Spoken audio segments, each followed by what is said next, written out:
The biggest problems we see in a veterinary clinic is a problem we have in the U.S. and in the world, and it's actually overweight animals. Unfortunately, it translates from people to animals and animals to people. 85% of the dogs and probably, I would say 50% of the cats that come into the clinic do have a weight issue. They are overweight, and it's the same kind of challenges that we have with our own weight. It all basically stems around calories in, not burning calories, and not enough exercise. And it's not just the fact that we have a weight accumulation and making it difficult for animals health-wise and also activity-wise.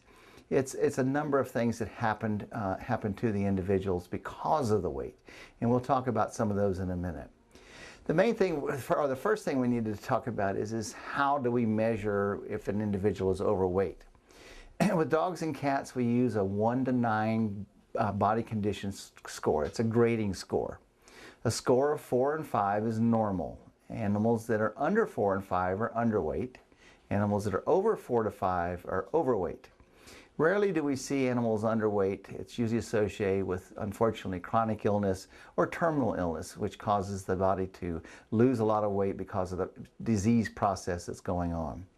The 4 to 5 weight range, or the 4 to 5 body condition score, is the ideal place that we want to be with our dogs and our cats. With the dog in the 4 to 5 range, what we'll see is we'll see good conformation. We won't see this pendulous abdomen here where the belly's hanging down. When we run our hands across the chest cavity, across the ribs, what we want to do is to barely put any pressure and feel the ribs. We want to be able to feel the ribs under that particular circumstance. Overweight animals we have a big issue with, in that those are the numbers that are 6, 7, 8, and 9. 9 is morbidly obese. At 6 is a very common number that we see, which fortunately is just a little bit above the 5 scale. This is a very brief summary of what we see clinically, what we can see at home that has to do with obesity in our dogs and our cats.